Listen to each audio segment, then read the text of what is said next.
Hello, everybody. Welcome to another appointment with Going Expat. This is Rossella, and today my guest is Panos. Hi, Panos. Hi, Rossella. Thank you for How are coming. you? I'm good. I'm good. How are you? I'm good too. Thank you. I'm very happy to having you here and the possibility to talk about some very important topics for expat today.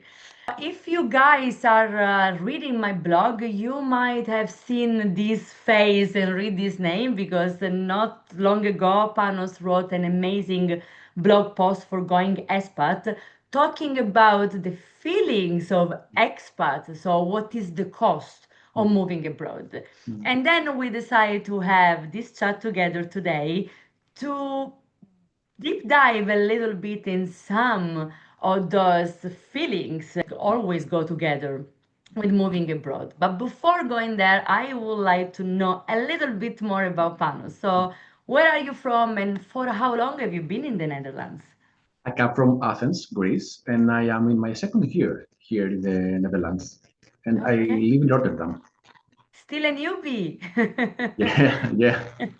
How do you like it? I like it a lot. I like the people and the places around here.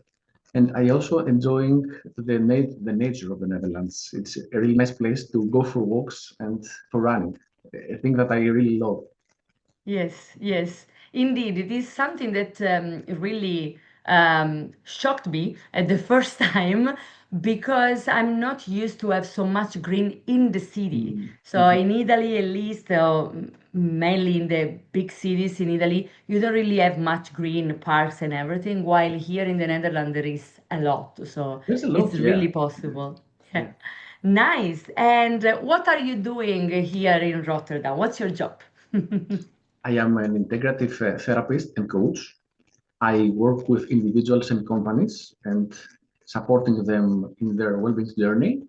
And I specialize in life transitions, anxiety, and relational issues. Okay, wow, it sounds like a lot and also very important. Yeah, very Yes, important. yeah. And with this transition, of course, expat people come along because it's all about transitioning from one Yeah. country to another, from a culture to another, and you are experiencing it Mm. yourself. Yes. Was the Netherlands the first time you moved abroad, or you already have Yeah. lived somewhere It else? was my first time here. How it is to live what you pitch. It's as always, the theory is different from the actual reality. But it's good to have a structure in your mind. It was helpful for me to know the science behind the transition. So Hmm. it was tough, it was challenging, and it's still challenging because it's my first year and I am in the beginning of my second year. But Okay. it's good to know the mechanics behind it, and this makes the process more sweet, more easy. Yes. Yes, at least you understand and maybe you know a little bit what to expect, and Yeah, that all these phases are just normal. Basically, exactly. everybody Exactly. goes through that, and it's normal to go through that. Not Yeah. easy to recognize what is happening, to name what's happening. Yes, It's, yes, it's easier when you have a map and you can pinpoint where you are in the process and what possible actions you can take. absolutely. When we talk, because I said it earlier, right? I was very shocked when I moved to the Netherlands. And one of the things that I recognize talking to people and helping them moving abroad is also that when we talk about shock, we always think about something negative. But culture shock is not about who does things better or which country is the best. It's just how the differences are affecting our life and what are the differences that we need to deal with. So, when we talk about cultural shock, how would you explain this Hmm. process to Yes. somebody that didn't hear about that earlier? Culture shock is like going on a stage while everyone around you knowing their lines and you are not. It's the sense of you know that something is just a bit off. The people, the language, the food, the places. Uh, this response is actually a stressful response. It's when a person moves to a different area. This is a way of our mind to protect us, to get us ready to cope with this new situation. Yeah, yeah, absolutely makes sense. And how can we train our mind? How can we get ready and prepared when we move Mm. abroad to all Mm. this mechanism that is gonna start? First thing is being aware that this phenomena really exists. Culture shock really exists, and it's okay. Being aware of this make it more human, make it Mm, more uh, easy to go along with. Second thing is being prepared. It's really important, it's really helpful to learn important things about specific aspects of the host country, like mm, public transportation, immigration policies, about their food, their culture, their language, about their work environment, about mhm. expatriation communities that you can reach out. Knowing this stuff helps you make more informed and targeted decisions. I think that makes you feel more empowered of the situation, and more confident about yourself. Yes, yes. Also, another thing is stay in touch with people. Mm, Utilize social support. Stay in touch with your relative back home, and at the same time, try to get into new social circles. okay. Human Yes. connection is crucial when it comes to transitions. It's like a safe space that we can uh, go to and regulate our emotions. Yeah, Social connections can make or break our transition. And absolutely. finally, last thing is to allow ourselves to be human. Give space to the emotion. Uh, Hmm. Being okay to not have all the answers. Being okay to make mistakes. Soon enough, everything will be okay and will fall in their place. Yeah. Yeah, I really like that, and this is thing I think is super powerful. I mean, it can sound a little bit obvious, no? Somebody's listening. Okay, yes, of course we make mistake. Of course we are humans, Yeah. but this is something that we tend to forget when we move abroad because we want everything to be perfect.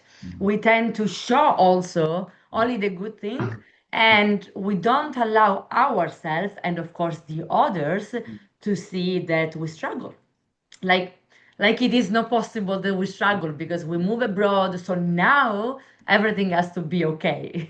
We are not allowed, we don't allow ourselves to complain. Is this something that you have seen maybe with your clients or in your own Yeah. experience Yeah. often, or it's just my impression? Every stressful, challenging situation, every transition uh, brings us intense emotions. Mm-hmm.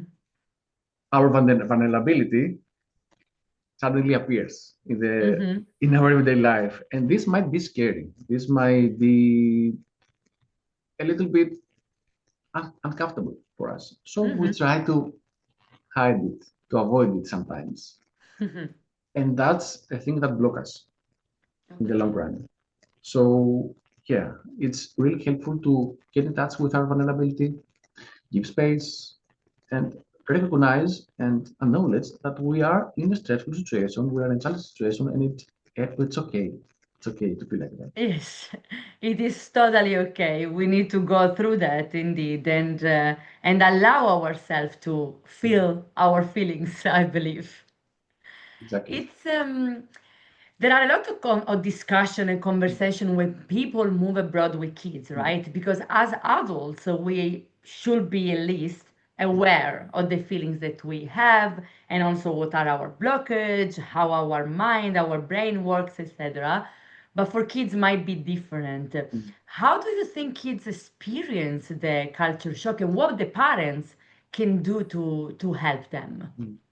Kids face similar difficulties with adults. Mm, They are moving to a different school. They're leaving their friends. They're leaving their environment. yeah. The big difference here is that for kids, it's much more difficult to express what they're experiencing. to find the Yeah. words to describe their feelings. And also, it's difficult for them to make meaning Mm. about the situation. At the same time, for kids, when where they are often called third culture kids. Mm-hmm. Why? Because they are living between two cultures, the culture of their country of origin and the culture of the host country, but they do not really belong in either of them. Yeah. So they are creating a third culture that is a blend of the two. Yeah. And this is where the parents can help. Mm-hmm. Parents can be a secure base for their children. They can create a trusting relationship that will work as a safe haven, a place that the kid can return to when it's needed. It's really important Critical, for probably. it's Yeah. really important for the kid to know that they have an emotionally available and present parent, Yeah. Yeah. I mean, this goes for all kids, but especially in this situation, it's especially important from yeah, parents to learn to read the small signs and be with school and with teachers.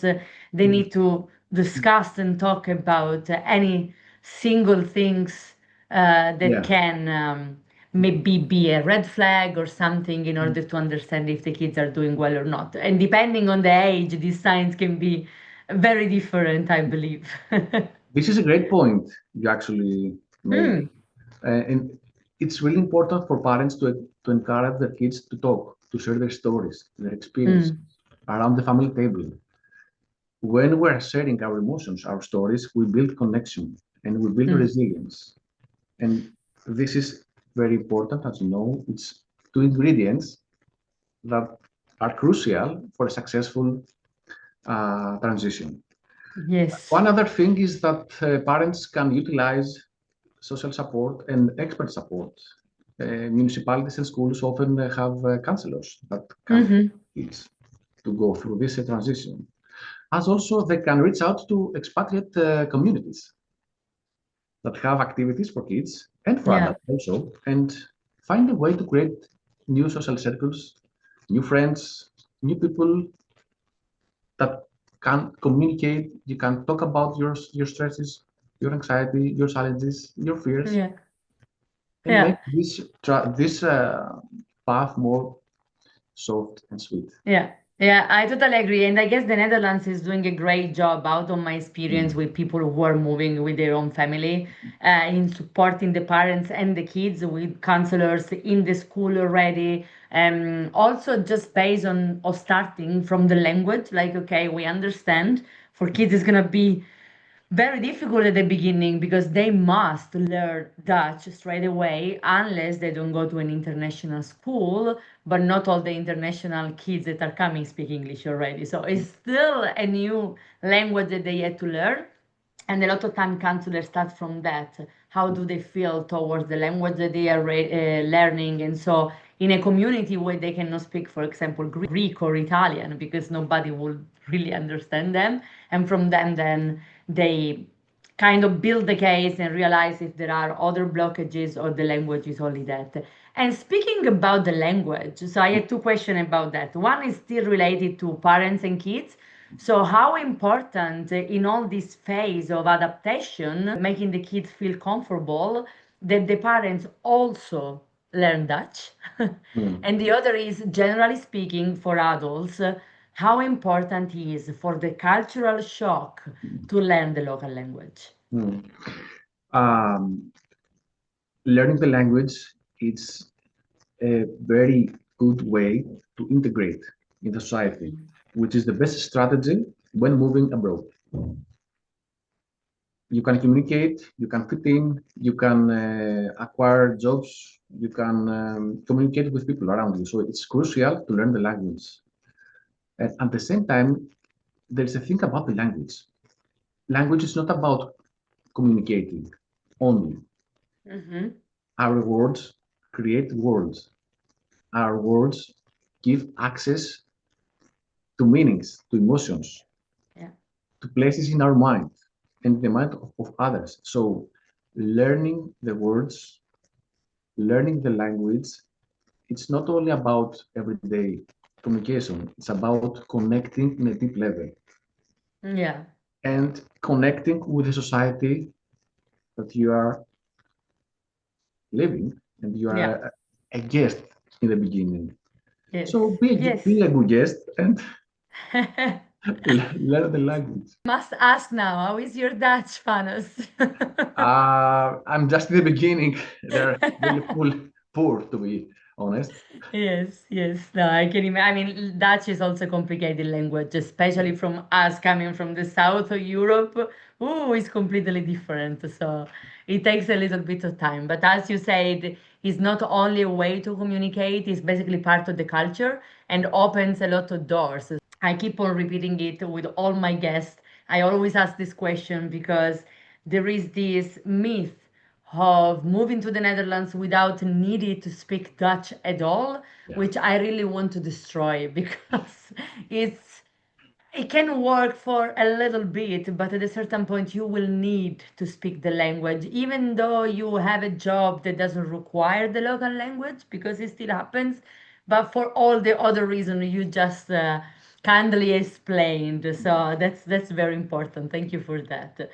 There is another important topic Mm, that always comes up when we talk about mm, expatriation, moving to another country, which is the feeling of guilt. mm, So it looks like mm. even if you move with all the positivity and you are fully convinced, so you just decide to go to that country that you liked, you already have connection, etc. So in the best scenario, people many times still feel these guilty feelings or have left behind parents, friends, relatives, life.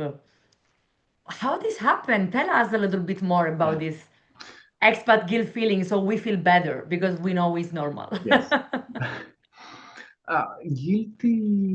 Guilt feels like a silent voice whispering, "You left us. You Mhm. are having better days there, and we are here alone carrying the burden." We That can doesn't feel, sound nice. yeah, it does not. We are feeling guilty when we are physically moving ourselves away, where we are distancing ourselves from our relatives, from our Hmm. loved ones. It's the sense that we get when we try to create a better life or a different life. And at the same time, if a part of us feels that this causes harm to our loved ones, Mm, it's like that we abandon them mm, mm. and they cannot cope without us. So this brings a sense of guilt. It does. It really does, especially when you are missing important moments in the life of our, yeah, relatives mainly. It can be happy ones, birthday or different kinds of celebration, but it can also be, yeah, not very nice one. Maybe, yeah, somebody passed away in your family. You feel like, oh, I wasn't there, or I wasn't there for Yeah, enough time, etc. So it really is a really big fight. it's in internal class Yes, absolutely. It is. It is of different absolutely. parts. How can we help ourselves with Mm. that feeling to don't feel guilty? Is there any trick you can teach us? Yeah, there are some things. One thing, first of all, we need to acknowledge it. We need to name it and allow ourselves to feel guilty. It's part of the process. It's normal, as you said. We're missing important events. We are not there in important moments of our family. So, yeah, we can feel guilty about it. Yeah. Another thing is this is deep. This is more therapy oriented point, but it's Mm-hmm. really important. It's really helpful to bring awareness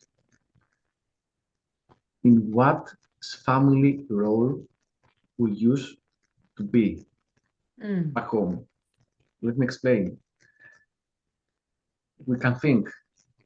Were I the person that I had the role of emotional supporter of the family, where I was the person that everyone turned to when things get tough? Mm-hmm. I was the pillar of the family. Mm-hmm.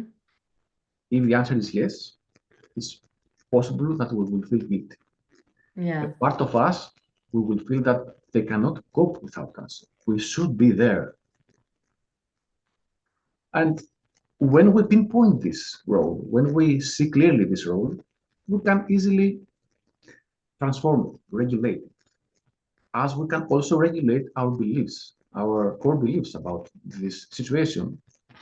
We can regulate our shoulds. I should be there. They cannot cope without me. By knowing these beliefs, we can transform them in Mm-hmm. new ones, more adaptive, as we say. And Yeah. finally, it's really nice and helpful to create a balanced communication with our relatives. Keep in touch Mm-hmm. with them and also allow them to contact us. Yes. In other words, Yes. being available. Yeah.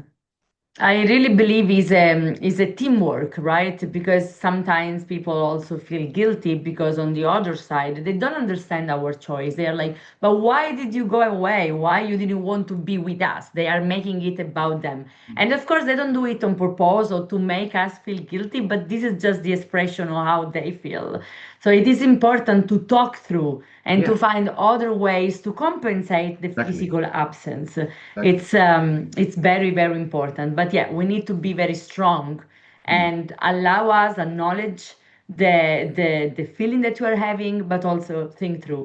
And therapy sometimes can help. I mean, even more than sometimes. I Yeah. guess therapy can really help in these cases as In well. excessive guilt, a therapist can be very helpful. Absolutely. Yes, yes, I'm a big fan. So, and talking about that, Panos, who are the people, who is your audience? Who are normally the people that you help, and how can we reach out to you? I work with adults in one-on-one sessions. Mm-hmm. Everyone that's interested, they can find me in my social media pages, LinkedIn page, Instagram page, and they can contact me through my email. Okay, I will add all these contact details in the description of the video so people can just have a look on your LinkedIn account and then send you a message if they want to talk through, understand better how you can help them in their transition. Of course. Okay. Is there a tip? If you could just give one tip to the people that are listening to us and they are preparing to moving abroad or just abroad or just moved, what would you say to them? Mm. Prepare, first things first. Make a good preparation. And uh, the second one is, yeah, it's challenging. Yeah, it's stressful, Mhm. but it's also a great opportunity because transitioning in a different country unlocks different areas, different aspects of ourselves and of our lives that we would never have the opportunity to do it in our country of origin. Yeah, So absolutely. I think that you can understand what I say. It's Yeah, I mean, it's a whole other that's world. It's a whole other world, an it exciting is. world. Yes. Yes, yes, I guess the way you grow when you move to another country, even just for a short period of time, it doesn't have to be a lifetime choice. It can also be just for a few months, 1 year, 2 years, or something like that. It really changed the way you look at things, but it also changed the way you talk to yourself. Yes. And yeah, you figure out a lot of things you can do and you didn't think you could, or you never even thought about. You really grow a lot, and I really like that. It's true. It's a great opportunity. I guess everybody should have at least a short experience out of their comfort zone because it really makes a big difference. So, yes. Okay, Panos, thank you so much for your time and for all. the very important info you gave us about how to prepare, how to think about all this process, and giving us a hint on the preparation to transition.